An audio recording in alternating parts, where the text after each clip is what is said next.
Coco Martin nagpapatunay lamang na ang Batang Quiapo ay para sa mga magagandang moral ang ipinapakita, natural na buhay lamang sa pang-araw-araw at hindi umano kailangan ng bastusan at kung anumang mali na magagampanan mismo sa Batang Quiapo.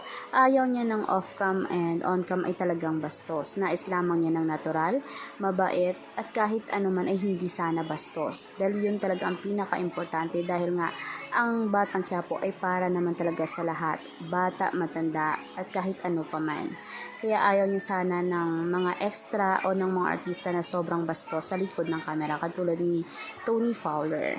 Kaya agree ba kayo dito na siya ay dapat tanggalin at i-finalize na talaga yon? I-komento na sa baba ng video.